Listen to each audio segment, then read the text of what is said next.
What's going on, guys, and welcome to another episode of Tasty Tuesday on Tasty Loot Gaming. Tasty Tuesday, in case you don't know, is a show where we talk about gaming news of the prior week.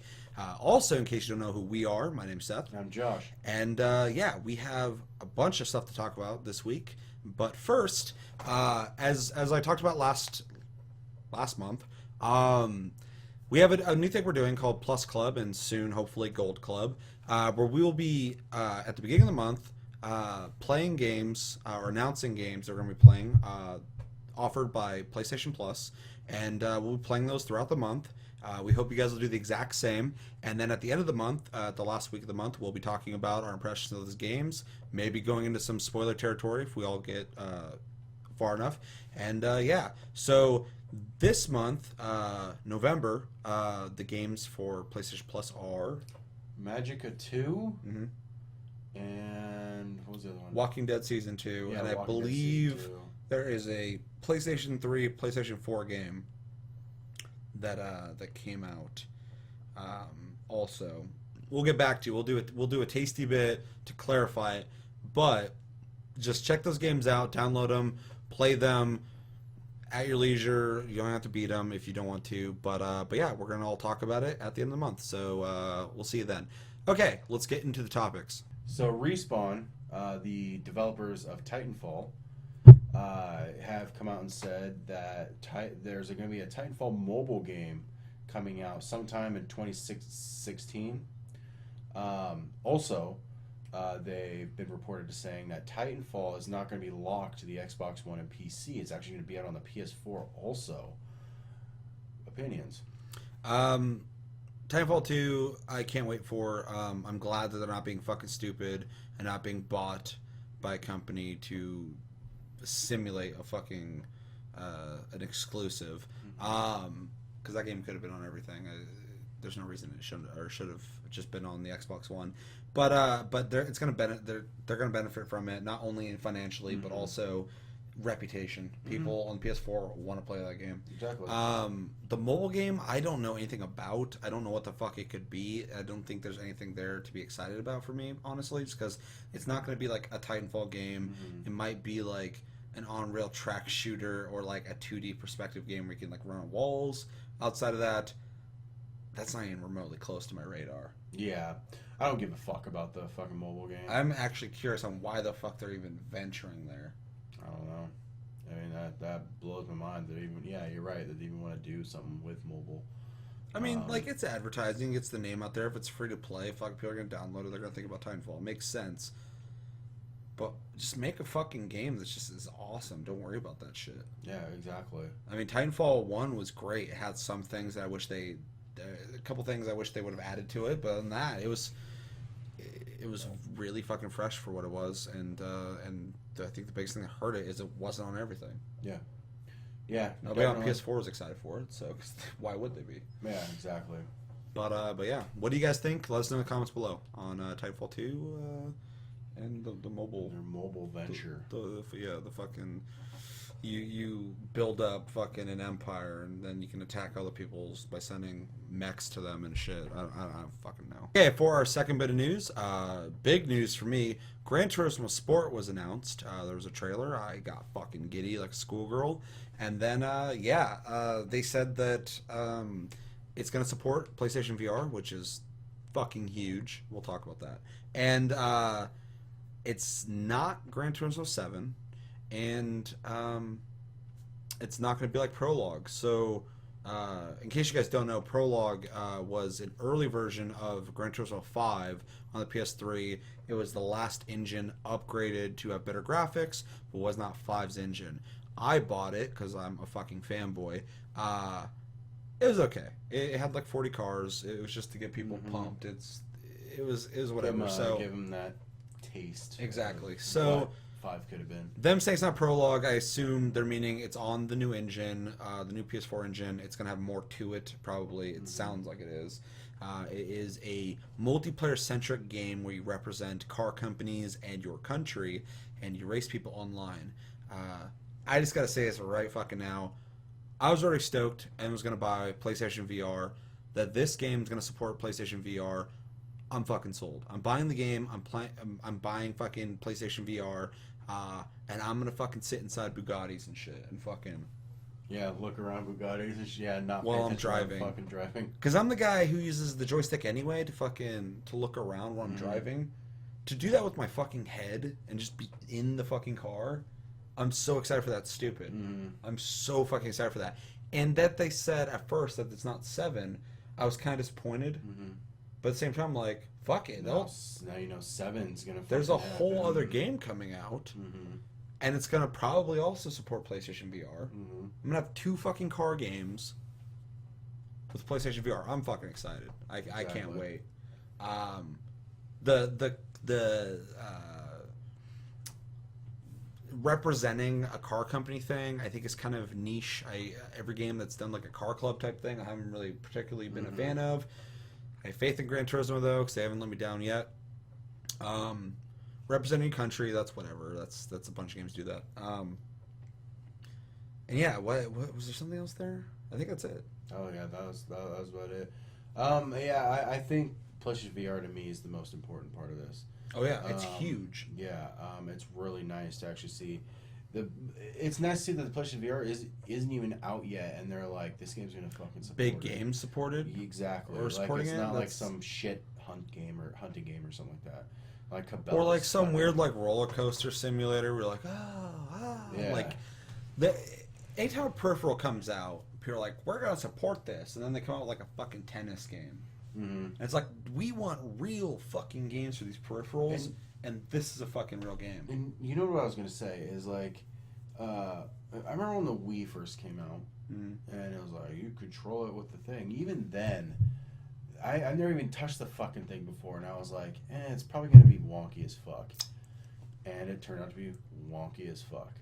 Oh yeah. Oh yeah. I don't have that kind of fear with PlayStation VR.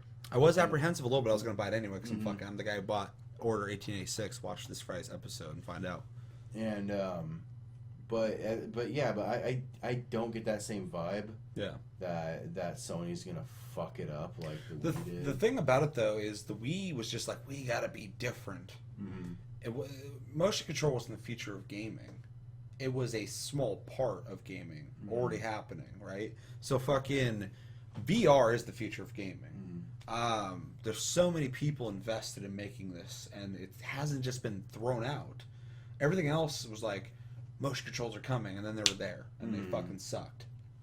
VR is still being worked on. We're still waiting for this to release, because they gotta nail it, because this is gonna make games so much better.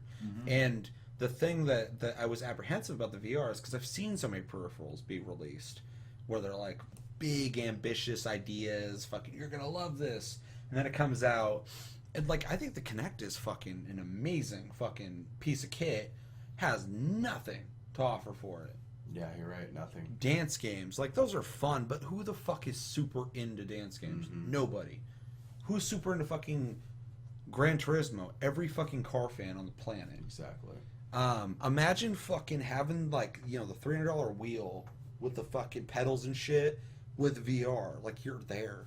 Yeah, you're driving the fucking car. Yeah, like, that's cars you'll never step in your whole life. But you know what? Exactly. You get to fucking drive those fucking big things. deal. I'm so stoked for it. This is gonna be awesome. Forza 10 will be out by then. They're gonna have to work hard. I know Xbox is like, we're not really too worried about VR right now. You're gonna have to be. Exactly. Because on that whole Forza Gran Turismo rivalry, Gran Turismo Forza, bye Forza. Yeah. You can't sit in cars in Forza. I don't care if you can go to your little like showcase thing and they up the graphics for that. I get to sit in a fucking Ferrari. Yeah. And drive that fucker. I'm so excited for that game. I haven't been this hyped for a game in a long time. So it was a pleasant surprise. And I'm really excited. Me too. So Nintendo has announced their first mobile game due to release early next year called Miitomo. The speculation is that it is a Tamagotchi type game where you create a Mii and you socialize with others and their Miis and activities and all that jazz. It's free to play, but of course it's gonna have the in-app, money scrounging shit. And then a fun little note on the side: Nintendo stock dropped 9 points after this was announced. And the fun thing to add on to that, Nintendo just announced that they're actually going to drop the Miitomo and they're going to make the Miitomo NX because the Miitomo didn't work out. Yeah. Anyway, what do you think about this? They could have done something fucking better for their first mobile game than fucking a socializing fucking simulator. I understand that they've been kind of that thing for a long fucking time, but to me that seems more like a weird side app, not a fucking game. Like that's an app you have on your Wii, not your phone. Yeah, no, it's dumb. Yeah, it's. I mean, when the stockholders don't even fucking. I would say the stockholders don't even fucking care. Yeah. So. Yeah, I don't have anything to really say on this. This is stupid. My fucking interest level is through the floor. So, do not give a fuck. And I really hope, because they have a contract with 4 mobile games or something like that with that DNA company. That's how they develop their mobile games. Yeah. And so hopefully the other 3 are fucking worth a shit. Yeah. Because this one's not. Fucking get your shit together, Nintendo. Okay, so 343 Studios, the creators of Halo 4 and Halo 5 Guardians, recently finally got the full gist of the blowback of people being upset that there's no split screen in Guardians. We've talked about this a couple times. We're both part of that. Mm-hmm. I would have rather them prioritize that than the graphics that I guess don't run very well in the game. I heard some shit about that. Regardless of that, so they said that they're gonna consider it for Halo 6. So Halo 6 confirmed. Thoughts on this? I think it was just a bad move in general. I think everybody thought it was a bad move in general. Halo's had fucking split screen for fucking ever. So I mean, I seriously think split screen is a fucking staple of Halo, as much as fucking Master Chief is. Exactly. It is. I mean, it started. In high school we used to fucking have LAN parties.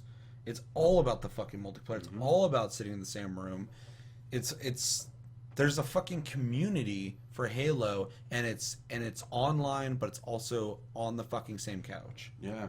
I was just gonna say, I think Halo birthed a lot of that couch gaming kind of culture. I would say outside of Nintendo, who owns fucking same couch fucking co-op or whatever, the other 2 games that do that is Call of Duty and fucking Halo, and they both do it well, and it's never failed us. We've always enjoyed that, and it's always expected. And that deviation doesn't kill the game, but sure as fuck makes me think differently about picking it up, because I want to pick it up and I want to fucking play it with somebody who's like right there, like at any time. Like, yeah, I'd rather play it. What I expect from the game. It's going through the campaign and shit like that. It's always way more fun to play with a buddy. That's like literally right there. I mean, it's completely fucking ridiculous that they even entertain the idea of taking the thing that sucks about this too is I played Halo 4 and I was like, holy shit, fucking 343 fucking nailed this, and they did a great job with that game. And 5 has been getting stellar reviews. I think they did a great job with that game too. I haven't played it yet. Hopefully soon. So with a company that fucking competent in recreating, this is the first time they ever made a game to us 4 as a company. I'm sure they all came from different places. But as a company that competent who can recreate someone else's game to a point where it just feels like the next continuation of Halo and has the best story, the way the story was shown in 4 was the best way they've ever done it in all the games. That they couldn't understand the fan base and know that split screen it's not like, oh man, they're getting rid of that feature. Like, no, that sucks. That's like them saying like, oh yeah, we're getting rid of 3 of the best guns in the game. Like, we're getting rid of the needler and the fucking battle rifle and fucking the shotgun. Halo staples, yeah. Like, you can't melee anymore. Well, that's like fucking 50% of the combat. Yeah, no shit. In Halo, vehicles are gone. Yeah, so It was a shitty move. They're committed though. I guarantee split screen's coming back. I guarantee in it 6. too. There's no way they're gonna do that again because it's a big deal. We're pissed off. And yeah, good luck 343. You guys have been doing great otherwise, but fix this shit. So for our last topic, the Microsoft Experience, as it's being called, is releasing on November 12th. Biggest part of that, backwards compatibility. And it comes with a host of other features. They're pretty much kind of it's almost like a relaunching. Improved performance, Windows 10. Yeah, they're gonna make it so like social aspects are fucking easier. Like the 360, the social aspects were fucking simple and they worked extremely well. 360 is Creating parties, joining people in games, shit like that. And the Xbox One muddled it down into this huge fucking problem that trying to start a party was just god awful. So weird. So they took a huge step back. But hopefully this new Xbox experience will make our experience a lot better. I think with the 360 we had so many new iterations of the UI changing over time, and I do feel like for the most part they're always good changes. Sometimes I was like, but every time like I'd get used to it and I forgot about the last one. Exactly. As for all the things outside of the backwards compatibility, because we've talked about that 1,000 times, that's good. It's desperate on their part, that's my opinion, but it's good. They're offering something that no one else is offering. It is. Which is awesome. But improved performance, that's good. Windows 10, whatever, that's cool that they're adding an OS. Not really adding, it's just supposed to look like it. It's supposed to mimic it. Yeah. Because originally what I of read course was supposed to be like Windows 10. Yeah, because they want like all their products to be kind of like a... Yeah. Well, originally they said that Windows 10 was going to be on the Xbox One.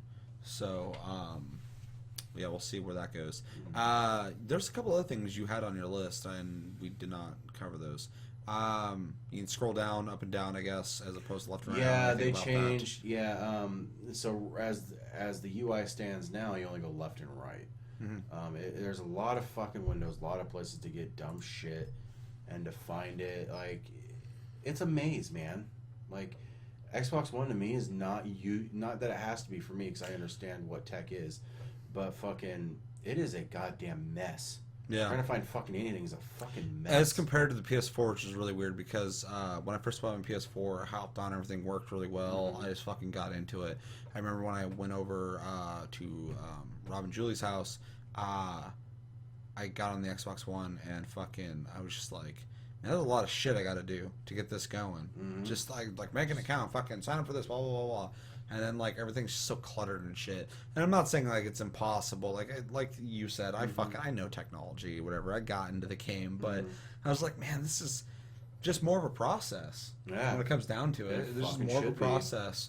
Like, you can go, I want to play this, and this is me. Let's go. And then with the Xbox One, I was like, menu. I was like, fuck, come on, man. Yeah. So I think this is good. I think it's good. I'm glad that they're addressing things. I feel like the Xbox One started off badly. I feel like they're all fixing it right now. And, better late than never. And it's not even that late either. I mean, like, the last console cycle was like 7 years. Yeah. So, I mean, like, we're in year 1.5 or 2. Yeah, about 2. 2. So, yeah, I mean, it was about to happen. And My the 360 thing thing is, and then there's 2 things I kind of want to add to this topic. The first one is the games with gold. The games with gold, the ones that are releasing for the 360 are automatically backwards compatible. So you pretty much get 4 free games a month now for your Xbox One. Oh, yeah. So that's neat. Okay, let us know what you think about the new UI, performance changes, and backwards compatibility of the Xbox One. Do you think it's too late? Do you think it's good they're finally taking that initiative? Do you not give a fuck? Do you not even want an Xbox One? Let us know in the comments below. But I think that's gonna do it for this week's Tasty Tuesday on Tasty Gaming. It was a very opinionated show about people's fucking decision making, essentially. Choices, yeah. About choices. This was an episode about choices. And yeah, thank you for choosing to watch the episode. As always, thank you for likes, subscribes, comments. Check us out on Tumblr and Twitter, Tasty Loot Gaming. Twitch.tv/Sleep Division. Check us out streaming. Probably Vermintide. We've been playing that lately. And yeah, as always, my name's Seth. I'm Josh. Thank you for watching, and we will see you tomorrow for Just the Tip. Take it easy, guys.